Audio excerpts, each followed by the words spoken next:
A sociologist at the University of Michigan spent 12 years tracking financial behavior across 3 generations of the same families. What he found shouldn't have surprised him, but it did. It wasn't income that transferred across generations. It wasn't education level. It wasn't zip code. It wasn't even opportunity. It was the mistake. The same financial mistake, made differently, justified differently, happening in a completely different economy, repeating in the grandfather, the father, and the son. Not because they didn't know better, because knowing better and doing better are 2 completely different things, when the mistake doesn't feel like a mistake while you're making it. You probably have a version of this mistake running in your life right now. You inherited it from someone who inherited it from someone else. And nobody ever told you it had a name.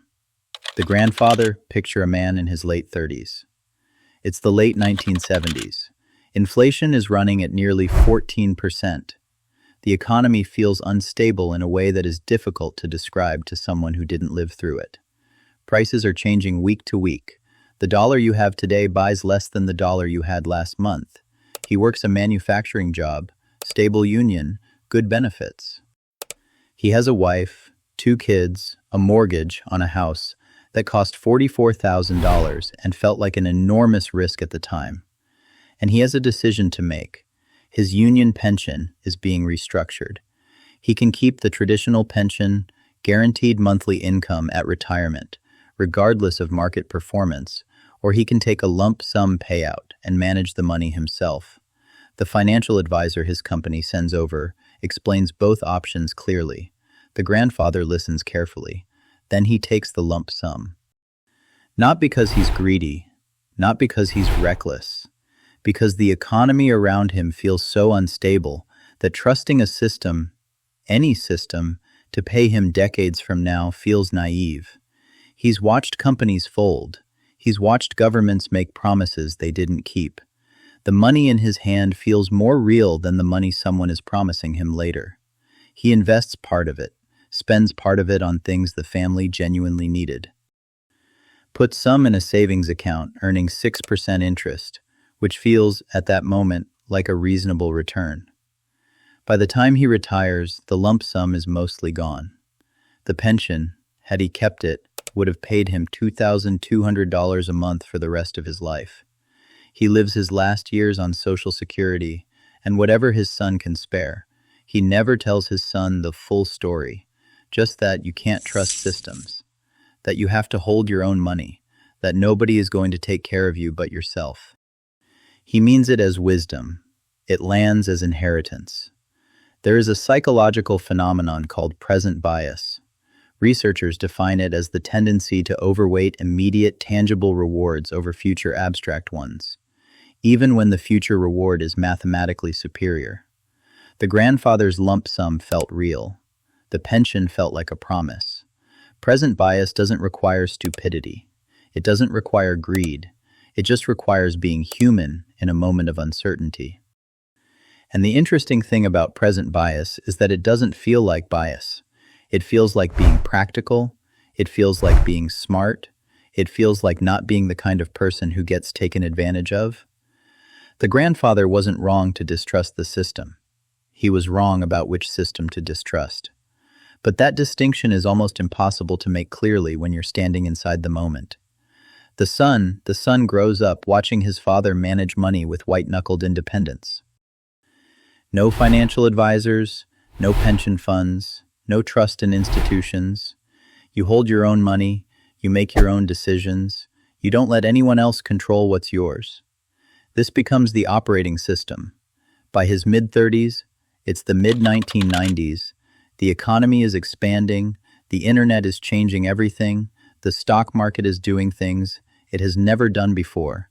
The son has a decent income. He works in sales, commission-based. Some months are very good, some months are thin. He has a 401k through his employer with a 4% match, meaning for every dollar he contributes up to 4% of his salary, his employer puts in a matching dollar, free money, dollar for dollar, guaranteed 100% return before the market does anything at all. He contributes 2%, not because he doesn't understand the match, His HR department explained it clearly during onboarding. He nodded. He understood. But 4% feels like too much to lock away. The commission months are unpredictable. He might need that money. And after watching his father, after absorbing 12 years of you have to hold your own money, putting 4% into a system that he can't touch until he's 59 and a half feels dangerous in a way he can't fully articulate. So he contributes 2%. He leaves the other 2%, and the employer's matching 2%, uncollected, every single year, for 19 years. By the time someone finally shows him the compounded math on what he left behind, the number is large enough that he has to sit down. He never tells his kids about that conversation, just that you have to be careful with money, that you have to stay liquid, that you never know when you'll need access to what's yours. He means it as wisdom. Now here's where the psychology gets uncomfortable. The son didn't repeat his father's mistake. On the surface, they look completely different. Different era, different mechanism, different financial product entirely. But underneath, at the level of the decision, they are identical. Both men were offered a system that would work in their favor. Both men declined to fully use it because holding felt safer than trusting. Both men framed that decision as practicality. Both men paid for it quietly, over decades, in a way that never announced itself as a consequence of one specific choice. This is what makes generational financial mistakes so difficult to interrupt. They don't look like the same mistake. They wear the era's clothing. In the 1970s, the mistake wore inflation and distrust of institutions. In the 1990s, it wore liquidity, anxiety, and commission income volatility. The costume changes. The mechanism doesn't. The grandchild now pictures someone in their late 20s. It's now, or close enough to now, that the details feel familiar. They have a job. Not a bad one. They've been there 2 years. There's a 401k. There's a match. They signed up during onboarding and selected a contribution rate. 3%, not 4, not 6, 3%, because 3% felt responsible without feeling painful, because their rent just went up, because they have student loans, because they read somewhere that you're supposed to save 3 to 6 months of expenses first, and they haven't done that yet, so maybe they should sort that out before they go aggressive on retirement contributions. There's always a reason. The reason is always reasonable, and somewhere underneath all the reasons, underneath the rent increase and the student loans and the emergency fund logic, there is an operating system that was handed down without ever being spoken aloud. Hold your own money. Stay liquid. Don't trust a system to take care of you. They didn't learn this from a conversation. They learned it from the texture of the household they grew up in. From the way money was talked about or not talked about, from the financial anxiety that lived in the walls of the home and was never named but was always present. Psychologists call this financial socialization, the process by which children absorb money beliefs, behaviors, and emotional responses from their environment before they are ever old enough to evaluate them critically. It is largely complete by age 7. By the time you are old enough to make financial decisions, the emotional framework through which you make them is already installed. You didn't choose it, you inherited it. And unless something interrupts it, a conversation, a number, a moment of recognition, you will pass it to the next generation in a slightly different costume. The mechanism underneath. So what is the actual mistake? Not the pension decision, not the 401k underfunding, not the 3% contribution rate. Those are symptoms. The mistake is this: treating access to money as the same thing as security. Every generation in this story confused liquidity with safety. They kept money closer because closer felt more secure. They declined systems that would work in their favor because those systems required releasing control. And every generation was responding rationally to something real. The grandfather had watched economic chaos. The son had unpredictable income. The grandchild has student debt and rising rent. The circumstances are always real. The conclusion drawn from them: hold tighter, trust less, stay liquid is always the same, and it always costs the same thing: compounding time. That's what each generation gave up, not a lump sum, not a dramatic loss. Just time, quiet, invisible, irreversible time during which money could have been working and wasn't. The cruelest thing about compound growth is that its most valuable years are the early ones. The years when the balance is smallest and the contributions feel pointless. A 25-year-old who contributes $200 a month for 10 years and then stops entirely will, at a standard historical market return, have more money at 65 than a 35-year-old who contributes $200 a month for 30 consecutive years. 10 years beats 30 years. Because of when the 10 years happened, every year of delay in early contributions isn't just a year of lost growth. It is a year that cannot be compensated for by any amount of later effort. The grandfather gave up decades, the son gave up 19 years of matched contributions. The grandchild is giving up time right now. And time is the one thing that cannot be bought back, regardless of how much money you eventually make. How to break it. The mistake is not primarily financial. That's the first thing to understand. You cannot spreadsheet your way out of an inherited emotional framework. The grandchild cannot simply be shown the compound interest math and be fixed. They've probably seen the math. Most people have seen the math. The math is not the barrier. The barrier is that holding feels like safety, and that feeling was installed before they were old enough to question it. So the interruption has to happen at the level of the feeling, not the level of the information. Here is what that actually looks like in practice.